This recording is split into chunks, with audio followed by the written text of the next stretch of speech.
What's going on, Next Gen fam? Welcome back to Mentor Momentum with Next Gen HQ. I cannot wait for you to check out this week's episode. We got to sit down with Bob Stohrer, the CMO of Kangaroo. We talk about so many incredible things in this episode, all the way from Bob's insights when getting his career started and what he advises the next generation to do when thinking about where you want to go in your career. We also talk about the importance of being an impact player and how at a company, asking why and asking tough questions to truly understand the problem will allow you to truly affect change within your organization. So there is so much to listen to watch in this episode. Can't wait for you to check it out. This has been Mentor Momentum featuring Bob Stohrer, the CMO of Kangaroo. I want to go way back to the beginning of your career, kind of age 20-year-old Bob. Coming out of school, thinking about the stuff that's going on in your world then, what's maybe one piece of advice that you would have given to that version of yourself, knowing everything that you know now? Well, the better question is maybe what advice would my 20-year-old self give to me now? Kick me in the pants and tell me I'm conventional. But, it's funny you mentioned 20 years old, because at 20, I had just been put on disciplinary probation at Syracuse University for starting something called the Syracuse University Screen Team. And the concept behind the Screen Team was, well, finals are boring and stressful. And I thought it would be a great idea to shake it up. So I grabbed a couple of my floor mates and we started, as you should with any startup, with my dorm and the dorm right next to ours. And we put up flyers that asked students to yell out the window from 10 to 10:15 every night during finals week. And it went off better than I would have expected. Amps out the window and people just howling. So the next semester, we took it campus-wide. And not only did we take it campus-wide, but I took it upon myself to call all the local Syracuse news affiliates and tell them, we're doing this. You should come up and report it. And Syracuse doesn't have a whole lot going on a normal weekday. So they came up and they filmed it and I got interviewed. And it went off so well that the city of Syracuse got more 911 calls than it ever had in its history. So it took about 2 days for someone to connect the news to the event. And I was in front of a disciplinary committee being told one more strike and I'm out. And I wish at that point someone had told me, or at least pulled me aside and said, look, we have to give you a hard time here, but don't go changing.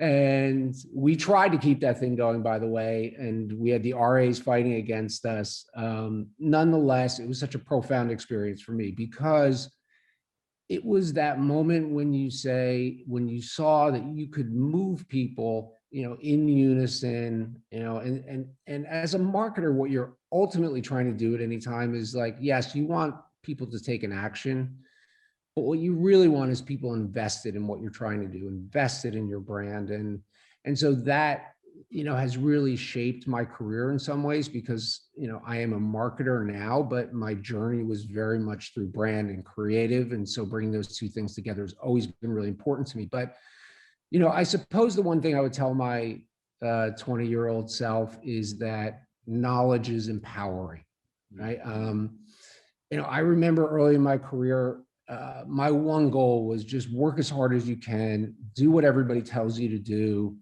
and climb the ladder and progress. And, I suppose the thing that I never stopped to do early in my career was to say, okay, well, why am I doing what am I doing? How does this business work? What drives the machine? What's the fuel? What are the problems? I was at the end of the service line, so I was just fulfilling tasks. And I think in today's startup culture, so many people have the opportunity to get really close to the business. And just think about the shift. If you can move from being someone who's doing your job and doing it well to someone who's able to all of a sudden step a couple rungs up the ladder by bringing their own ideas forward, because they fundamentally understand not just what the task is, but what the problem is. and you can become an impact player much, much quicker if you really, really work across an organization to understand how it works, what drives it, what success looks like. So if you're at a startup, you're going to have the benefit of transparency, and take advantage of that. If you're not, well, go outside your department, meet people, ask questions, become informed. I can assure you, you will become an impact player very quickly, right? Once you have that knowledge in hand. And I think one thing that always stood out to me about your journey is that you've worked at companies of such varying sizes. You had these big behemoths I mentioned in the intro of, the NFL and Sprint and some of these other large behemoth companies. And you're also, in the past have been the CMO at growing startups and are now at a thriving startup that is, as you mentioned, off the cuff, changing the world, but you are, focused on changing the world. So what have you learned kind of across those two different dimensions, and how do they differ? What's like your biggest learning from, the big space into that startup space that our people can, galvanize and learn? Yep. For me, there have been a couple of things as I've moved from company to company that have been my compass. What I always look for is interesting challenges and interesting brands. But the balance of being both in big companies and startups is inevitably you're going to learn things at big companies. You're going to be surrounded by, yes, a little bit of process, but a lot of experience and structure. And you're going to go into startups and, it's going to be a little bit more ambiguous. And so, for me, that balance has turned out to be very powerful. What I have realized as my career has progressed is, that I want to have a direct impact on the business, and I want my imprint to be, on the outcomes. I don't want somebody else driving it. And I guess that's a benefit of having done this for a long time. But, there have been so many good lessons I've learned from so many experienced people that I've been able to translate into startups. You bring practices into startups.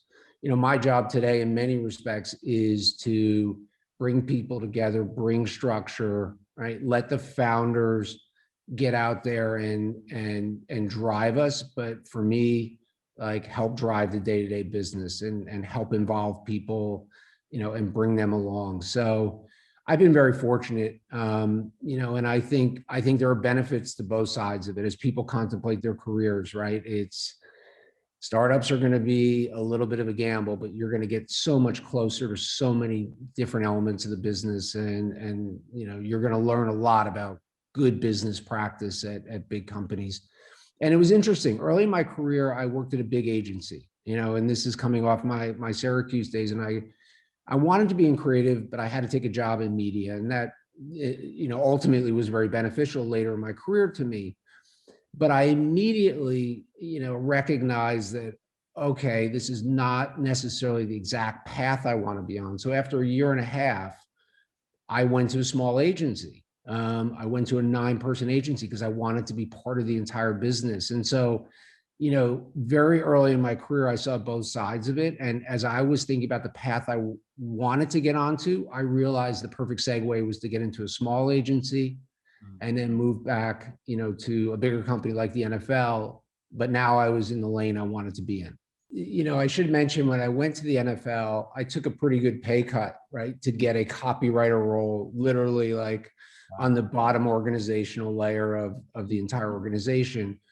But look, if you're a young person, like, experiment, jump around. You are not encumbered by a mortgage, hopefully, at this point. You're not encumbered by a lot of the things that, as you progress in your career, become considerations that you have to take into account. You are mobile. And so what I like to tell young people is, get into your lane, find a way into your lane, right? And it's okay if you have to take a pay cut. Better that there's some challenges and some change early in your career than you get 10 years into your career and you're an expert at something you didn't want to be an expert at. We got a fascinating question submitted from the community that I'm very pumped to hear your answer on and pick your brain on. It's from an amazing community member, Bryce Fender, who wants to know how you see security systems working together with insurance providers, and using the tech and the Internet of Things to help consumers in the future. And I know we touched on this a little bit when we spoke the first time. So I'm excited to hear you expand upon it. Yeah, Bryce, how did you come up with this question? And send me your resume at the same time, because it's such an astute observation. And first and foremost, like, okay, insurance and security are not strange bedfellows, right? They somewhat go together. And the two categories have been, sparring, not even sparring, but have been just trying to figure this out for a long time. And before Kangaroo, I was at another smart home security company called Canary, sorry. And at that point, the insurance companies were looking at a lot of the smart home products and saying, okay, it's all about the data, and the data, is going to help us completely rewrite how we think about, or rewrite policies for us, right? Because we're going to get all this information and we're going to be so much smarter. And that the rose was off that bloom within a couple of years, because it was just never going to be at a scale that the insurance companies would need it. But what I would say today is happening, there's a couple interesting things happening. Kangaroo has a couple partners in this space. One of them is Hippo right now. Hippo works with us and a couple of other security companies, and the way that they get an advantage in their minds is to say, okay, we're going to give a security kit to every one of our policy holders. That's risk mitigation in the home. And by doing that, we're also going to go to market with lower premiums. So they're going to take the discount that is ordinarily applied after the fact, put it into the equation on the front end, and get a competitive advantage. And then, by the way, we're going to work with all these security partners that we have, and they're going to do lead gen for us, because we like their type of customers. They're pre-qualified in effect. So that's one of the things that's happening today. But I think you're going to start to see more commingling going forward, right? You're seeing a lot of interesting things pop up in the market. You're seeing all these micro insurance policies pop up. And inevitably, it wouldn't surprise me is if you start to see this notion of embedded insurance and that phrase start to pop up more in the lingo. And embedded insurance would be you're selling a product that's already got an insurance policy attached to it. So, that may not be a direct answer, but there are going to be some interesting permutations of security and insurance that start to pop up, and somewhere down the line, it'll all sort of resettle into something different. Pivoting a little bit into, not just the work side of things, obviously entrepreneur mindset and kind of the lifestyle that we like to think about here at Next Gen, and not just talking about work, but also the stuff we do in our personal lives that allows us to be our best. And I wanted to ask you if there's maybe one habit or a few habits that you have that help you be your best every single day. Yeah. So I'm going to skip exercise, not because I don't exercise. It's really important to me, right? It's really important to me every day to just get outside and run 3 miles. And run is the wrong word at this point. I would say jog, but just to get some fresh air, get some separation, get some think time. But what I try to do as a marketer is consume a lot and make sure I am aware of all perspectives out in the market at any given time, just have a good handle. So what does that mean? So if you were to go back 30 years, right, you'd say the world was pretty simple. There were some big pillars, right? Whether it was religion or there's only 3 networks on TV, right? Like, you could very quickly sort of be aware of the big themes that were happening anytime. So what's happened? Well, the internet comes along. I mean, cable goes to 1,000 channels, the internet, everything.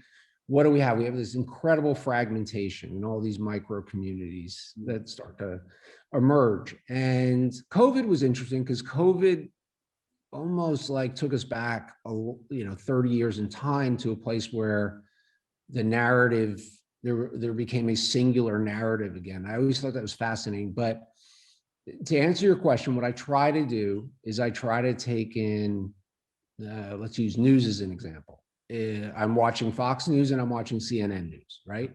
I am not allowing myself to get sucked into sort of one space and for that to affect how I think about things. Like, it's my job to understand how different groups feel, right? Where there are opportunities out there, just to make sure that, like, we are marketing the right things in the right way at the right time. And obviously this year there was a lot of division, and it was super important to us as a security company, as this country was on edge, to really understand that, right? And to understand, like, how Democrats looked at it versus Republicans looked at it, right? And so, that's the thing I try to do, is just keep my eyes wide open at all times. As a leader, right, you first and foremost have to have respect and understand the value of every individual, right? And particularly to startup, right? Like, when you're recruiting a startup, you're recruiting athletes and you're looking for impact players. There's no job that has clear lines around it. Like, I'm trying to read between the lines and say, okay, if I ask this person one day to step into this job that has nothing to do with what they're doing today, are they going to embrace it, and can they do it? So you're obviously recruiting different, at startups, but my job is also to make sure that, number one, I'm giving all that knowledge to my people so they can be the best they can be, and I'm helping them develop. It only helps the business. It only helps me. And it only helps those people across their career. They just become that much better and that much more well-equipped to step into the next role. But no, I really enjoy it. I do a lot of mentoring right now. I will say, for this audience, not enough people raise their hand, and I think they're too shy and say, hey, look, would you be my mentor? I can assure you that there are a lot of people out there, who have a lot of experience, that would be more than happy to give their time. And don't be bashful. Like, they are out there, and there's lots of wisdom to be gained from talking to and hearing from, different people. That was Mentor Momentum, sharing life and business lessons from incredible leaders. Looking for more momentum? Subscribe to our weekly Momentum newsletter at nextgenhq.com and check out our other podcast, Momentum Audio, on any of your favorite podcast channels. Now that's momentum.